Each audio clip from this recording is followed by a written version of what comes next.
وزیر اطلاعات صاحبہ لے چکی تھیں، تو نقطہ نظر جو اعتراض تھا وہ اس بات پہ تھا کہ ایک تو آپ نے یہ ڈس انفارمیشن مس انفارمیشن کی جو تعریف کی ہے اور جو شرائط اور قدغنیں عائد کی ہیں یہ آزادی صحافت کا گلا گھونٹنے کے مترادف ہیں، اور یہ قانون آپ نیک نیتی سے بھی بنا رہے ہوں لیکن اگلی حکومت جب آئے گی تو وہ اس کو نیک نیتی سے ضروری نہیں کہ استعمال کرے۔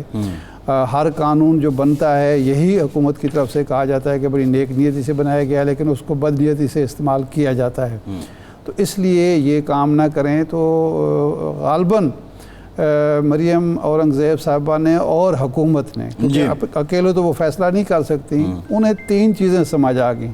نمبر 1 تو یہ ہے کہ صحافی برادری اس کو بحیثیت مجموعی، بعض تنظیموں نے اس کو تائید بھی کی، ان کے نقطہ نظر کی، انہوں نے کہا بھی کہ یہ بل منظور ہونا چاہیے، لیکن بحیثیت مجموعی صحافی برادری اس کو قبول نہیں کرتی، نمبر 1۔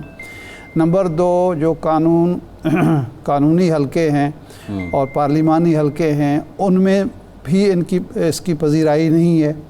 اور تیسری جو سب سے بڑی بات تھی کہ یہ جو قانون سازی ہوئی بڑی جلدی میں ہوئی، عجلت میں ہوئی، اور اس پر سب سے زیادہ اعتراض تھا۔ میں باقی لوگوں سے قطع نظر سینیٹر مشتاق خان جو ہیں جماعت اسلامی کے، انہوں نے اس پہ بھرپور آواز اٹھائی اور بڑی تیاری سے وہ بات کر رہے تھے، تو اس لیے حکومت نے اور مریم اورنگزیب صاحبہ نے یہی مناسب سمجھا کہ اس بل کو فی الحال واپس لے لیا جائے، اور انہوں نے کہا کہ جی ابھی اگلی حکومت آ کے اس پہ فیصلہ کرے گی۔ صحیح ہے۔ بعض لوگوں نے وہاں بڑا زور دیا اور ہیلوں بہانوں سے اور ادھر ادھر گھیر گھار کے، دیکھیں جی اس میں جرنلسٹوں کے حقوق کا جو ہے وہ بڑا مسئلہ ہے، حقوق کو تحفظ ملا ہے اور اس پہ ہو جانا چاہیے۔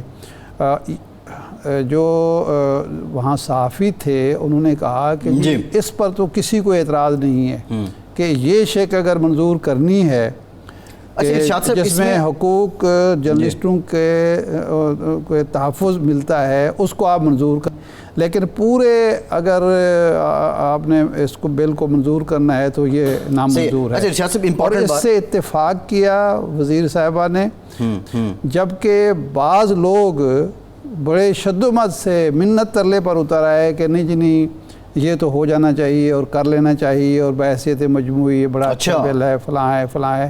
بلکہ 1-2 لوگوں سے تو مجھے بڑی حیرت ہوئی کہ وہ عمومی طور پر بات پہلے کچھ اور کرتے ہیں اور آج وہ بالکل ہی اور بات کر رہے تھے۔ اچھا، میرا جو سوال ہے ارشاد صاحب، مریم اورنگزیب صاحبہ نے حوالہ دیا 2002 کا مشرف صاحب کا جو پیمرا آرڈیننس ہے یا ایکٹ ہے اس کا، اور غالباً اگر میں غلط نہیں ہوں آپ رہنمائی بھی کر دیں، شاید یہ جاوید جبار صاحب نے اس وقت تشکیل دیا تھا، تو اس کو یہ بار بار مطلب اس کا اور 2023 میں جو ترمیمی بل ہے ایسی کون سی شقیں ہیں جو اس میں بہت زیادہ آزادی اظہار رائے کے لیے متصادم ہیں، اور اس میں ایسا ہے کہ آزادی جو مجوزہ تھا اب تو خیر واپس لے لیا گیا ہے، اور اس میں ایسا ایک ڈس انفارمیشن کا آپ نے بتا بھی دیا، اور اس میں ایسا ہے کہ وہ بہت زیادہ چھوٹ دے گا آزادی اظہار رائے کی۔ دیکھیں وہ جو بل تھا، ایک تو پہلی بات جو سب سے کہ پہلا بل تھا، پہلا ایک قانون بن رہا تھا، ایک آزاد الیکٹرانک میڈیا وجود میں آ رہا تھا، اور ایک فوجی آمر نے اپنی مرضی کا ایک بل بنایا جس سے وہ خود بھی پیچھے ہٹ گئے۔ جو پہلا جو پیمرا قائم ہوا تھا اس کو ایک انڈیپینڈنٹ ریگولیٹری پارٹی کے ریگولیٹری باڈی کے طور پر قائم کیا گیا تھا۔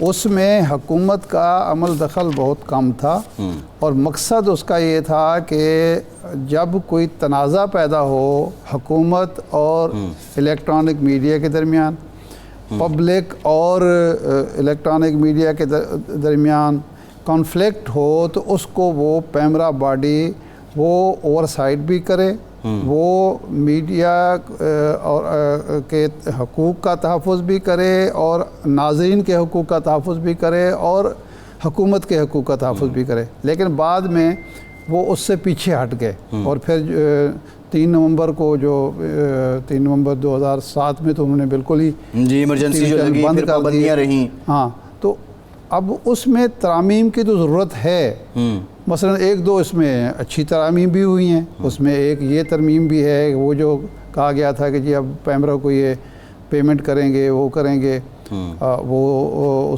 اس سے ہٹ گئے ہیں پیچھے. اس کے علاوہ جو کارکنان ہیں, صحافتی کارکنان ہیں, ان کے حقوق کا تحفظ بھی کیا گیا ہے, اس میں کوئی شک نہیں. لیکن دو چیزیں ہیں قابل اعتراض. پہلی تو یہ ہے کہ چیئرمین پیمرا کا تقرر جب حکومت کرتی ہے تو پھر اس کو وہ اپنا ایک ماتحت کے طور پر ٹریٹ بھی کرتی ہے. جی, اعتراض یہ تھا کہ یہ تقرر جو ہے حکومت نہ کرے. اور دوسرا یہ ڈس انفارمیشن, مس انفارمیشن اور خبر کے حوالے سے رپورٹر کی ذمہ داریاں, صحافی کی ذمہ داریاں, ایڈیٹوریل یہ جو رکھا گیا ہے, یہ اس پر کسی کو اتفاق نہیں تھا سوائے چند ایک لوگوں کے جن کے اپنے مسائل ہوں گے, اپنے معاملات ہوں گے. صحافتی برادری کو بحیثیت مجموع ان دونوں چیزوں پر اعتراض ہے. جی ٹھیک ہے ارشاد صاحب, ایک بریک لیتے ہیں. بریک کے بعد جو دیگر قانون سازی ہوئی, جو پرتشدد انتہا پسندی کا بل تھا وہ بھی واپس لیا گیا. آفیشیل سیکرٹ ایکٹ میں ترمیم کے بعد اس کو پاس کیا گیا. اور جو سٹیٹمنٹ ہے وزیر قانون کی کہ 70 میں سے 16 بل منظور ہوئے, یہ حکومت اور پارلیمان کی ساکھ سے متعلق کیا پیغام دیتی ہے؟ بریک کے بعد بات کرتے ہیں.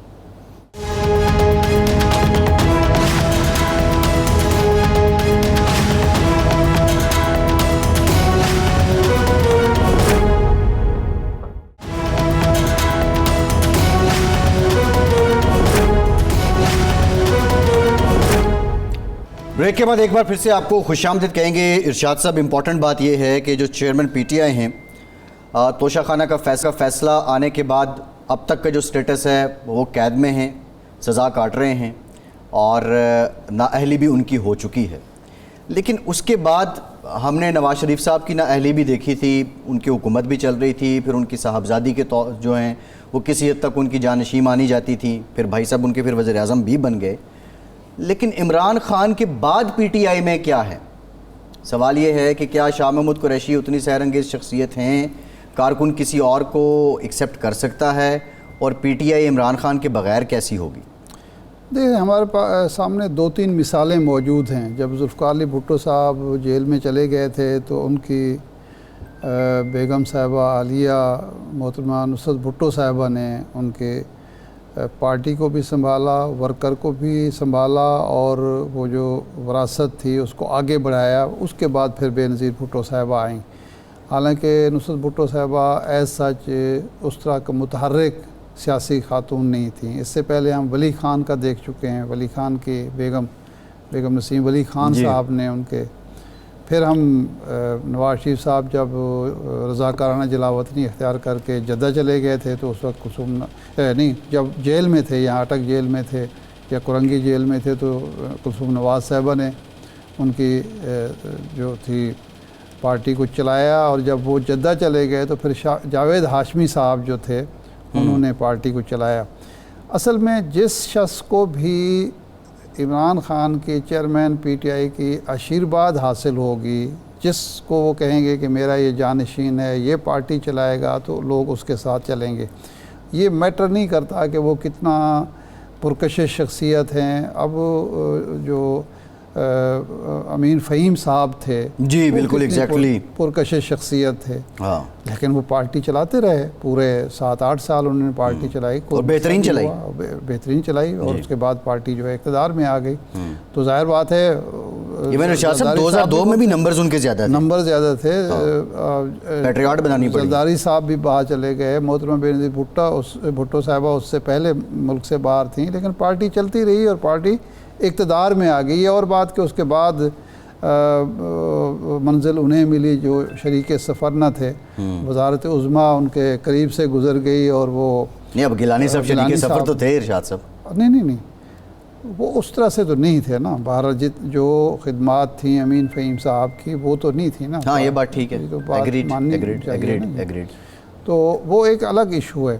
تو اب بھی وہی صورتحال دیکھیں, یہ کل کا جو پشاور کا الیکشن ہے نا, اس کے جو نتائج ہیں, یہاں سے پی ٹی آئی پچھلا الیکشن ہاری تھی اور غالباً وہ چوتھے نمبر پہ آئی تھی. ایگزیکٹلی. اچھا, اب چوتھے نمبر پہ آنے والی پارٹی نمبر 1 پہ چلی گئی. جی. اور پیپلز پارٹی اور نون لیگ کا تو وہاں نام نشان نہیں ہے، وہ برائے نام چند ووٹ ملے ہیں۔ اے این پی کی بھی حالت بری ہے، مولانا فضل الرحمان کی پارٹی دوسرے نمبر پہ ہے، جماعت اسلامی تیسرے نمبر پہ ہے۔ جی یہ بڑی الارمنگ بات ہے یہ دیکھیں، یہ سوچنا چاہیے مسلم لیگ نون کو بھی، اے این پی کو بھی اور پیپلز پارٹی کو کہ جماعت اسلامی کے 9,000 ووٹ ہیں، 13,000 ووٹ جے یو آئی کے اور 20,000 ووٹ ہیں۔ ایبٹ آباد وہ حویلیوں کا الیکشن تھا، اس کے نتائج بھی آپ دیکھ لیں۔ تو اس کا مطلب یہ ہے کہ جو ووٹ کا معاملہ ہے یا ووٹر کا معاملہ ہے وہ بالکل الگ ہے قانونی معاملات سے اور انتظامی معاملات سے یا حکومتی معاملات سے۔ تو اب اگلا سوال یہ ہے کہ چیئرمین پی ٹی آئی جیل چلے گئے، 5 سال کے لیے نااہل بھی ہو گئے، اب نواز شریف صاحب آئیں گے یا نہیں؟ یہ ایک بنیادی سوال ہے کہ اب الیکشن کا اعلان بھی پرسوں ہو جائے گا، یعنی پرسوں جب اسمبلی توڑ دیں گے تو نئے الیکشن کے وہ ہو جائے گا، ڈھول بج جائے گا۔ اب اس کے بعد الیکشن ہوتے ہیں نہیں ہوتے، بظاہر تو لگ رہا ہے کہ حکومت نے اپنی حکومت جاتے جاتے یہ بھی اہتمام کر دیا کہ اگلی حکومت کو بھی مناسب وقت مل جائے، یہ جو مردم شماری والا معاملہ اس میں ڈال دیا ہے تو وہ تو الیکشن نہ کرانے کے ارادے لگتے ہیں، آگے اللہ بہتر جانتا ہے۔ نواز شریف صاحب کیوں نہیں آ رہے، یہ بنیادی سوال ہے۔ میری اپنی رائے بھی ہے اور اطلاع بھی ہے کہ اگر تو اگلا سیٹ اپ خاص طور پر وزیر اعظم میاں نواز شریف صاحب کی 100% مرضی کا ہوا، ان کا قابل اعتماد آدمی ہوا، اور ایسا قابل اعتماد آدمی جو یہ گارنٹی کرے کہ الیکشن کے نتائج جو ہیں وہ نواز شریف صاحب کی مرضی کے مطابق ہوں گے اور نواز شریف صاحب جو ہیں وزیر اعظم ہیں، تو پھر تو میاں نواز شریف صاحب وطن میں تشریف لائیں گے۔ لیکن اگر ایسا نہیں ہوتا، کوئی ایسی شخصیت وزیر اعظم، نگران وزیر اعظم بنتی ہے جو سب کے لیے قابل قبول ہو، تو وہ نواز شریف صاحب کے لیے پھر قابل قبول شاید نہ ہو۔ اچھا ارشاد صاحب، اس پہ ہم ذرا بات کر ڈیٹیل، جو آپ نے الیکشن کا ذکر کر دیا ہے، اب مردم شماری کی منظوری آ گئی سی سی آئی سے، اور 90 دن میں الیکشن کی بھی بات کر رہے تھے وزیر اعظم صاحب بھی، باقی لوگ بھی، یہ ہوگا کیسے؟ سابق سیکریٹری الیکشن کمیشن افضل خان صاحب نے ہمیں جوائن کیا ہے۔ افضل صاحب بہت شکریہ آپ کے وقت کا۔ افضل صاحب ذرا سادہ الفاظ میں لوگوں کو سمجھا دیں، اس منظوری کے بعد نئی حلقہ بندیاں کیا ضروری ہیں، اور نئی حلقہ بندیاں اگر ضروری ہیں تو اس کے لیے کیا آئینی ترمیم بھی ضروری ہے؟ یہ سب اگر ضروری ہے تو پھر 90 دن میں الیکشن کیسے ممکن ہے؟ 90 دن نہیں، ایک چیز بڑی واضح اور کلیئر طور پر میں آپ کو بتا دوں سادہ لفظوں میں، کہ جب آپ کو پتہ ہے کہ یہ الیکشن آ رہے ہیں تو اس کا یہ مطلب نہیں کہ آپ نے اپنے جو اسمبلی کا جو مینڈیٹ ہے آخری تاریخ، اس سے 1 دن یا 2 دن یا 3 دن پہلے اسمبلیوں کو توڑ کر آپ نے شہیدوں میں نام کر لیا اور آپ کو 90 دن ملیں گے۔ قطعاً بھی نہیں، یہ 90 دن اس لیے ہوتے ہیں کہ جب اسمبلیاں اچانک ٹوٹ جائیں، الیکشن کمیشن اور دیگر ادارے تیار نہ ہوں تو ان کے لیے ذرا سپیس رکھی گئی ہے۔ میں آپ کو بتا دوں کہ الیکشن پروسیس 45 ڈیز کا ہے، یہ 60 ڈیز کا بھی ہم نے اس کو اپنے لیے رکھا ہے کہ کچھ ان سین کوئی ایسے ہرڈلز آ جائیں تو اس کو ٹیکل کرنے کے لیے تو یہ ہمارے پاس ٹائم ہو۔ تو یہ 60 دن کے اندر اندر الیکشن ہونا چاہیے، اور اس وقت یہ جو منظوری آ گئی، یہ منظوری نہیں، یہ الیکشن کی نامنظوری ہے، اور یہ قوم کو بھی نامنظور ہے، اور نہ پاکستان میں کسی کو یہ اس کا وہ وقت لینا چاہتے ہیں۔ ان کا خیال یہ ہے کہ وقت کے ساتھ ساتھ ہم مقبول ہو جائیں گے اور ہمارے دشمن غیر مقبول ہو جائیں گے، یا ہم ان کو جیلوں میں ڈال دیں گے، ہم ان کو ڈرا دیں گے۔ حالانکہ 9 اپریل سے آج تک میں یہ دیکھ رہا ہوں کہ 9 اپریل سے پہلے جہاں پہ پاپولیرٹی کا اس کا گراف تھا پی ٹی آئی کا، اور آج جو گراف ہے پی ٹی آئی کا، پہلے تو صرف ان کے اپنے ورکرز تھے، اب وہ تمام سلیم الفطرت لوگ جو ظلم کے خلاف ہیں، جو زیادتی کے خلاف ہیں، جو بلنگ کے خلاف ہیں، انٹرنیشنل بلنگ ہو یا لوکل بلنگ، بلیک میل ہو، تو وہ لوگ آپ فلم میں دیکھتے ہیں کہ جی ایک ہیرو ہے اور 10 غنڈے اس سے لڑ رہے ہیں تو تمام عوام کی جو سمپیتھی ہوتی ہے وہ ہیرو کے ساتھ ہی ہوتی ہے. خواہ وہ مار کھائے خواہ وہ نیچے گرے تو وہ ان کے دل اس کے ساتھ جاتے ہیں. تو میں حیران ہوں کہ ان کا اگر یہ خیال ہے every passing day is making them unpopular. اور ایک چیز میں آپ کو بتا دوں کہ یہ جو پچھلے 15 مہینے سے جو لوگ برسر اقتدار ہیں, یہ چونکہ ریکارڈ ہو رہا ہے اور میں اس ریکارڈ پہ لانا چاہتا ہوں کہ you will see them in the dustbin of history. اب عوام کا رائٹ ہے کہ وہ ان کو اپنے ووٹ کے ذریعے ہٹائے. اب آپ عوام کو وہ رائٹ نہیں دینا چاہتے جو 5 سال میں ان کو آئین نے دیا ہے. آپ آئین کے خلاف جائیں گے, سپریم کورٹ بھی جائیں گے لوگ اور اسٹریٹس پہ بھی آئیں گے لوگ. تو آپ exact to the spirit of constitution جائیں تو آپ کی دنیا میں بھی عزت ہوگی اور گھر میں بھی آپ کی عزت ہوگی. افضل خان صاحب, یہ تو آپ نے درست کہا, آئین کے مطابق جانا چاہیے, لیکن ہم نے یہ دیکھا کہ آئین کے مطابق تو اس وقت بھی نہیں گیا ہمارا سسٹم. میں صرف حکومت کی بات نہیں کر رہا, الیکشن کمیشن جس کی آئینی ذمہ داری تھی, وہ جب پنجاب اسمبلی ٹوٹی, جب KPK اسمبلی ٹوٹی, آئین کے مطابق نہیں گئے. یہ بذات خود جو مردم شماری کا نتائج کا اعلان ہے, یہ بھی میرے نقطہ نظر سے آئین کے خلاف ہے کہ جب الیکشن قریب ہیں تو اس وقت کیا ضرورت تھی. آئین کی تو پرواہ کسی کو نہیں, لیکن یہ ہے کہ الیکشن قوانین کیا اس بارے میں کہتے ہیں. اب الیکشن کمیشن کی کیا ذمہ داری ہے کہ جب اعلان ہو گیا ہے نئی مردم شماری کا, تو اب وہ حلقے بندی کا عمل کب شروع کرے گا, کتنا عرصہ اس کو چاہیے اور کب الیکشن کی طرف ہو جائے گا؟ جی اچھا, یہی جو افضل صاحب سوال ہے, اس سوال میں ایک بریک کے بعد اس سوال کا جواب لیتے ہیں آپ سے. ہمارے ساتھ رہیے.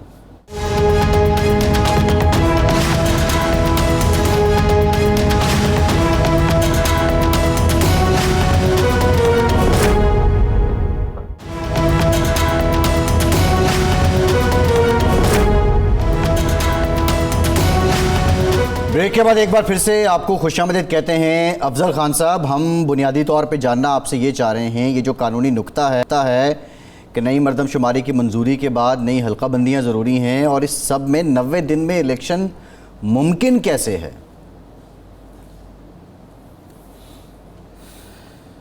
بات یہ ہے کہ دیکھیں, 365 کو 5 سے ضرب دے دیں, 5 سال تک حکومت آئین کے مطابق الیکٹڈ لوگوں کی ہے.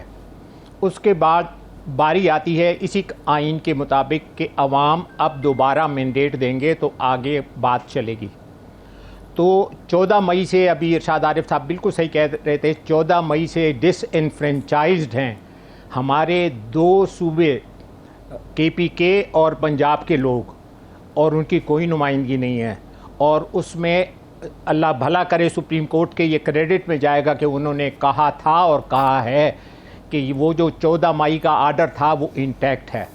اور یہ ارشاد عارف صاحب بھی جانتے ہیں کہ جب آپ آئین کی خلاف ورزی کرتے ہیں اور سپریم کورٹ یہ کہہ دیتی ہے تو اس کا مطلب ہے وہ جس طرح عمران خان کا انہوں نے فیصلہ سنا دیا, تو اس میں تو انتہائی جلدی اور سرعت دکھائی گئی, اور اس میں ہریڈ جسٹس بریڈ والی بات ہے. لیکن یہاں پہ تو جسٹس کو ابھی قائم کرنا ہے. اب ان کی کیا رکاوٹیں ہیں وہ جانے, اللہ جانے, اس لیے کہ جب آپ ایک کرسی اور ایک عہدہ قبول کرتے ہیں تو اس کے ساتھ پھول کے ساتھ کانٹے بھی ہوتے ہیں.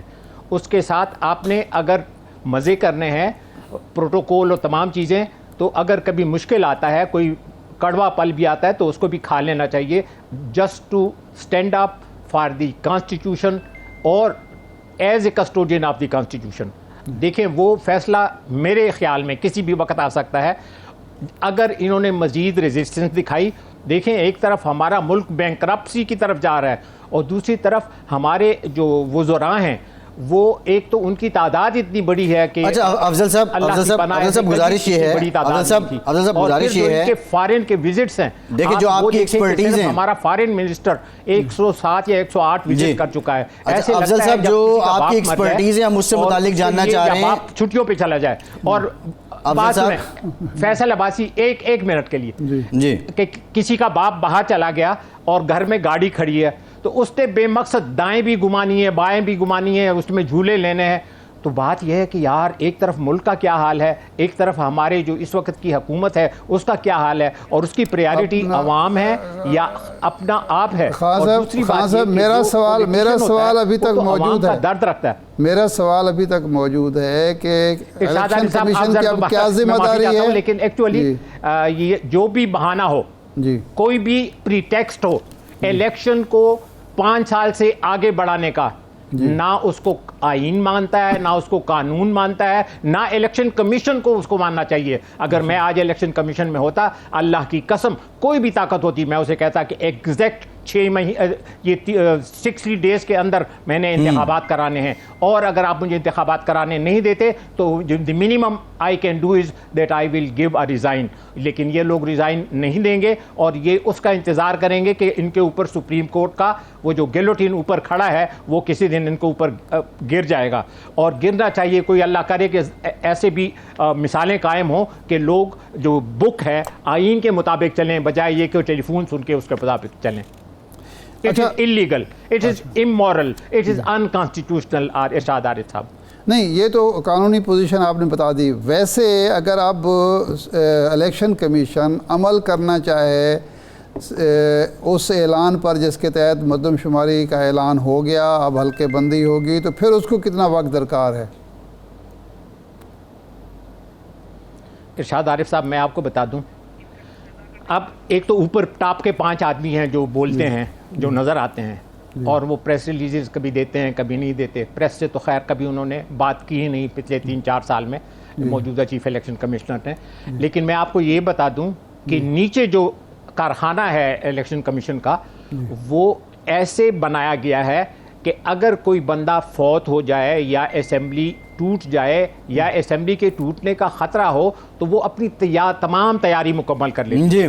میں اس وقت بتا دوں کہ election commission is ready to hold the election on time within the limits of the constitution. جی بالکل ٹھیک, بالکل کوئی کرنے نہ دے اس کو الگ بات ہے, لیکن میں آپ کو بتا دوں کہ ان کی اہلیت, ان کی صلاحیت to hold the election, to conduct the election, they are fully prepared. جیسے جنگ کے لیے آپ تیار ہوتے ہیں, اس طریقے سے الیکشن کمیشن پچھلے 6-8 مہینے سے, بلکہ جب سے یہ نئی حکومت آئی ہے اس سے پہلے بھی آپ کو یاد ہوگا کہ سپریم کورٹ میں انہوں نے 7 مہینے کا کہا تھا, تو اس کے خلاف بہت زیادہ کنڈمنیشن. صحیح ہے. افضل خان صاحب سابق سیکرٹری کمیشن ہمارے ساتھ موجود تھے.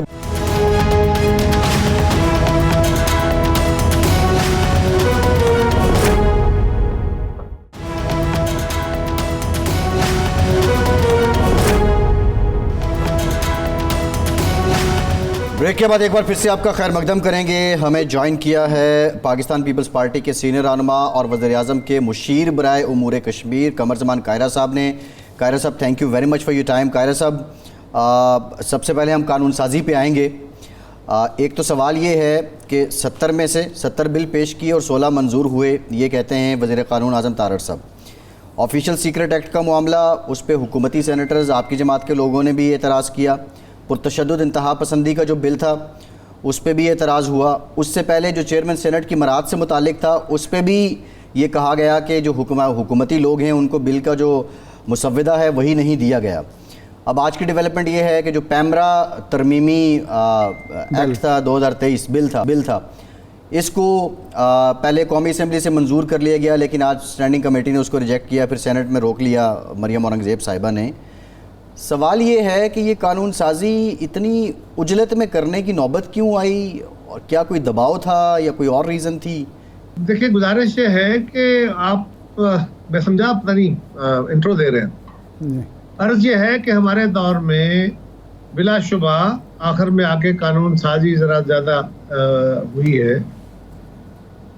میں پہلے بھی ایک پروگرام میں عرض کر رہا تھا کہ جب حکومت ختم ہونے کو ہوتی ہے یا کوئی جج صاحب ریٹائر ہونے کو ہوتے ہیں, کوئی بیوروکریٹ ریٹائر ہونے کو ہوتے ہیں, تو ان کا ہوتا ہی ہے نارملی کہ ان کی پینڈنسی کافی پڑی ہوتی ہے. مختلف وجوہات کی وجہ سے چیزیں پڑی رہتی ہیں, پینڈنسی ہو جاتی ہے, اور پھر آخری دنوں میں آ کے وہ سارا بیک ڈاگ نکالنا پڑتا ہے.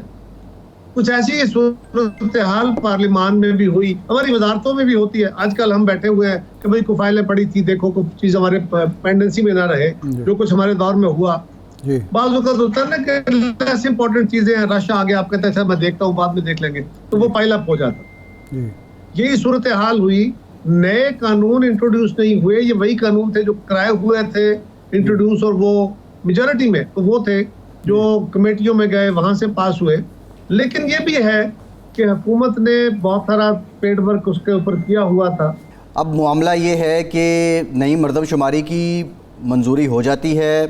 اس سے پہلے خورشید شاہ صاحب نے کہا تھا کہ ایسی مردم شماری جس پہ اعتراض ہو یا خدشات ہوں اس کے مطابق الیکشن نہیں ہوں گے. اب بات 90 دن کے اندر الیکشن ہونے کی بھی کی جا رہی ہے, نئی حلقہ بندیاں بھی ضروری ہیں. پیپلز پارٹی کا اب اس پہ موقف کیا ہے؟ دیکھیے پیپلز پارٹی کا موقف بڑا سمپل ہے. ہم آئین اور قانون کے تحت چلنا چاہتے تھے, چلنا چاہتے ہیں اور چلنا چاہیں گے. اگر ایک آئینی تقاضا تھا اور رہے گا کہ الیکشن وقت پہ ہونے چاہیے تو کوئی دوسری رائے نہیں ہے.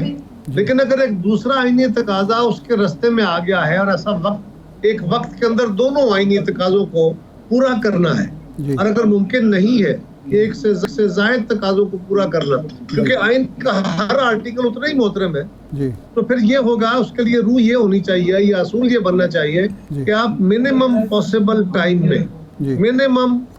ٹائم میں آپ ان ایک سے زائد جو قوانین ہیں یا آرٹیکلز آف دی کانسٹیٹیوشن ہے آپ ان پہ عمل درآمد کی کوشش کرتے ہیں. جس طرح اس میں ہے کہ اگر الیکشن 90 ڈیز میں نہیں ہو سکتا, یعنی حلقہ بندی بھی ضروری ہو گئی ہے, تو اس کا مطلب یہ نہیں ہے کہ آپ 4 مہینے اور 6 مہینے اور 7 مہینے پھر کوشش کرنی چاہیے کہ اس کو منیمم ٹائم میں سکویز کر کے دونوں آئینی تقاضوں کے اوپر عمل کرنے کا یہی روح بنے کہ منیمم پاسبل ٹائم پہ الیکشن کی. قائرہ صاحب, ایک تقاضا آئین کا جو تھا وہ بالکل اس کی روح کے مطابق تھا کہ الیکشن 60 دن میں یا 90 دن میں ہوں. دوسرا تقاضا گھڑا گیا. اگر یہ مردم شماری جو اصولاً 30 اپریل کو مکمل ہونی تھی مکمل ہو جاتی تو یہ سارا پروسیس ان ٹائم ہو سکتا تھا. اس کو ڈیلے کیا گیا, تاخیر کا شکار کیا گیا ہیلوں بہانوں سے, اور پھر عین اس وقت اس کا اعلان کیا گیا جب 3 دن کے بعد یا 4 دن کے بعد اسمبلی ٹوٹنے والی تھی. تو اس صورت میں کیا اس آئینی تقاضے کی تکمیل ضروری نہیں ہے جس کے آئین کی روح تقاضا کرتی ہے؟ آئین کی روح اس کا بھی تقاضا کرتی ہے, میں نے پہلے عرض کیا, اس کے اوپر میں مزید نہیں کہتا. ارشاد صاحب گزارش یہ ہے کہ ہماری حکومت آئی تو یہ فیصلہ ہم نے نہیں کیا تھا مردم شماری کا. مجھے آپ کی رائے کا احترام ہے, لیکن اپنی رائے دیتے ہوئے آپ نے ہماری پوری نیت کا ایک بربادی اتار دی. اس کو ذرا غور کیجئے, یہ فیصلہ عمران خان صاحب کی حکومت نے کیا تھا, ان کی موجودگی میں نیشنل کونسل کے اندر یہ فیصلہ ہوا تھا, ہماری حکومت میں فیصلہ نہیں ہوا. ہماری حکومت آئی تو اس سے پہلے الیکشن جو مردم شماری کا محکمہ ہے اس کو یہ کہا جا چکا تھا, یہ بھی فیصلہ ہو چکا تھا کہ یہ ڈیجیٹل مردم شماری ہوگی, یہ بھی فیصلہ ہو چکا تھا کہ اس کے لیے ٹیبلٹس بھی دی جائیں گی. یہ تو آلریڈی فیصلے ہو چکے تھے. ہمارے دور میں آ کے باقاعدہ اس پہ کام شروع ہوا جو پہلے سے دیا ہوا شیڈول ہے, اور اس سے مکمل ہونا تھا شاید جون میں, اس کا جو فائنل تھا جون میں یا جون سے ذرا پہلے میں شاید. اور اس کے بعد ہوا یہ کہ جس کا پہلا فیز آیا تو اس فیز کے اندر مختلف صوبوں کی طرف سے اعتراضات اٹھے, جماعتوں کی طرف سے. آپ میڈیا کے اندر بہت سارے اس پہ ڈیبیٹ ہوا, اور ان کے تحفظات کو دور کرنے کے لیے حکومت نے یا وزیر اعظم صاحب نے یہ فیصلہ کیا کہ اس کو ڈیٹ ایکسٹینڈ کی جائے, 1 دفعہ 2 دفعہ 3 دفعہ 10 دفعہ بھی کرنی پڑتی تو کرنی چاہیے تھی, کیونکہ مردم شماری کا عمل متنازع نہیں ہونا چاہیے. پہلے ہی یہ مردم شماری ہم نے 6-7 سال کرائی ہے, اس لیے کہ 2017 کی مردم شماری پہ اعتراضات تھے.